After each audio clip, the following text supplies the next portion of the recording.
Martin Bakolé, c'est un boxeur professionnel reconnu. Pour moi, je considère cette sortie médiatique comme une erreur grave qu'il doit à tout prix réparer, puisque ça joue beaucoup sur son honneur.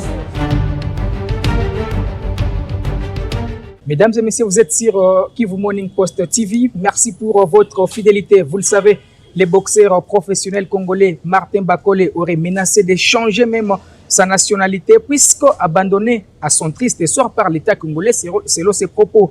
En tout cas, ces propos qui font jaser et qui font couler beaucoup d'encre et de salive en RDC. C'est une information en tout cas qui nous a beaucoup intéressés. Et pour ce faire, nous avons contacté un entraîneur des nobles arts qui évolue à Bukavu, présentement dans la ville de Goma. Le coach Adi Ndagano va en tout cas revenir sur cette information. Coach Adi, bonjour et surtout bonne arrivée. Bonjour Ben et merci beaucoup. Alors coach, vous avez suivi certainement les propos de Martin Bakolé. Ces coups de gueule qui divisent actuellement la toile, selon lui, il a été abandonné par l'État congolais à quelques jours de son combat international. Il a raison ou il a tort? Avoir raison, pour moi, non. Pourquoi? Parce que Martin Bakolé, c'est un boxeur professionnel reconnu. Pour moi, je considère cette sortie médiatique comme une erreur grave qu'il doit à tout prix réparer, puisque ça joue beaucoup sur son honneur. Donc, s'il faut dire pourquoi, tout le monde le sait bien que c'est un boxeur professionnel, actuellement qui est classé dans les top 5 d'une très grande division de la boxe anglaise, WBC, et que pour arriver à ce niveau, il devait, ou il a déjà une équipe professionnelle à lui, qui est composée par des managers, des promoteurs, des entraîneurs et d'autres personnes là qui sont là pour l'accompagner en termes de recherche des combats, en termes de recettes de sponsoring, pour négocier des combats. Et donc, ce qui demande de préparation, tout ce qui est préparation, que ce soit physique, technique, que ce soit le titre de voyage jusqu'au lieu d'organisation des combats, tout devait être budgétisé dans ce cas. Et c'est là où je me dis que, au niveau de ce combat-là, nous pensons que le manager ou les organisateurs ont tout prévu pour le mettre dans ces conditions de livrer ce combat en tant que boxeur professionnel. Et donc, rabaisser ça au niveau du gouvernement, moi, je trouve que c'est une erreur grave qu'il a connue en tant qu'un boxeur de ses rangs. Donc, voilà un peu ce que je peux dire par rapport à ça. Et puis, il faut aussi comprendre que le boxeur professionnel, c'est déjà leur carrière. Ça ne dépend pas. Ce n'est pas aujourd'hui qu'il a commencé à boxer en professionnel et il n'était pas au pays. Et donc, tous ces aspects-là étaient déjà pris en compte. Là, le gouvernement congolais ne fait ni partie de son équipe professionnelle, ni de ses sponsoring. Donc, ça me choque un peu de voir qu'il puisse menacer le gouvernement de pouvoir changer la nationalité, puisque pendant ses vacances, il était à Kinshasa et qu'il devait aller à Londres pour aller combattre. C'est un peu comme actuellement Chancel Mbemba, qui a un contrat professionnel à Marseille et qui se retrouve en congé à Kinshasa, qu'il puisse menacer le gouvernement de ne pas lui donner le transport pour aller à Marseille livrer un combat. Donc c'est un peu quelque chose qui a souillé son image et qui l'a rabaissé et qu'il faudra à tout prix qu'il puisse récupérer ça. Le gouvernement ne doit pas ou ne pouvait pas être menacé.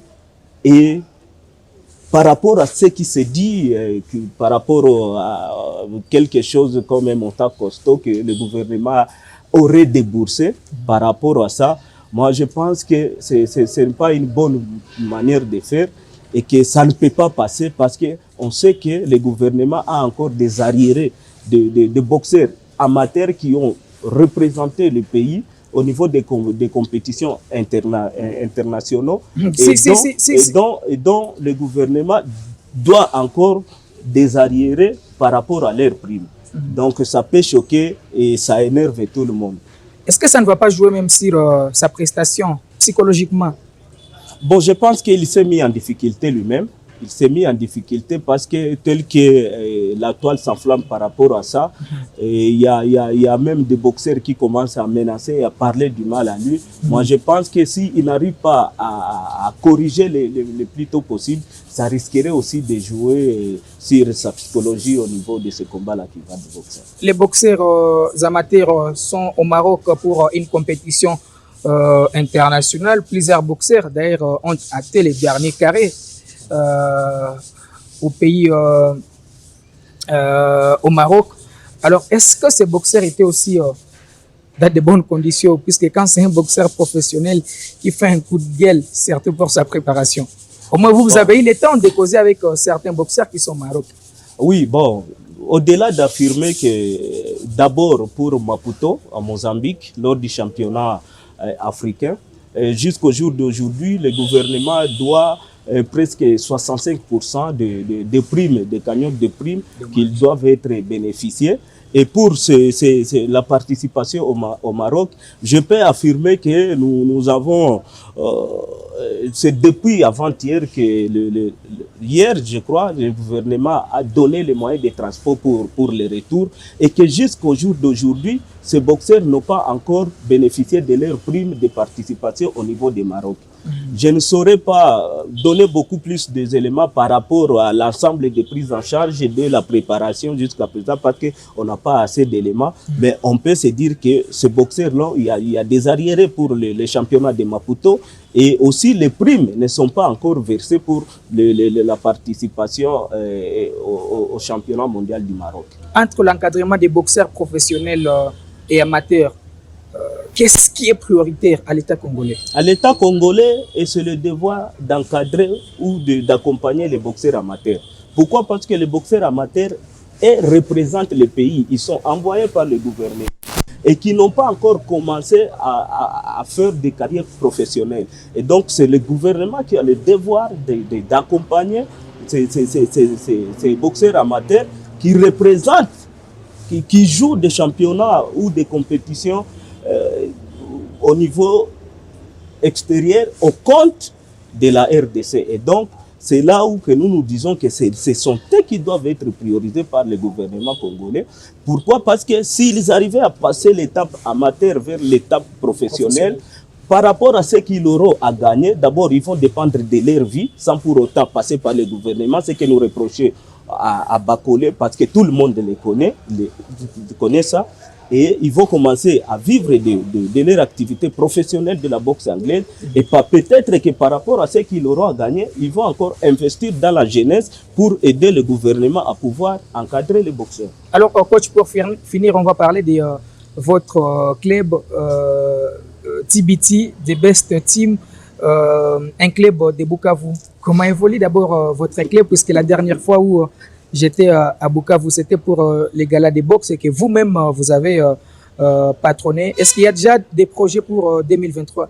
Bon, il y a des projets, les projets sont là. Depuis que nous avons mis en place ce programme d'accompagnement des boxeurs pour les convertir de l'amateur vers le professionnalisme. Ça fait déjà 2 ans que nous avons commencé ces projets. Donc, c'est un projet qui est là, qui doit être suivi chaque année.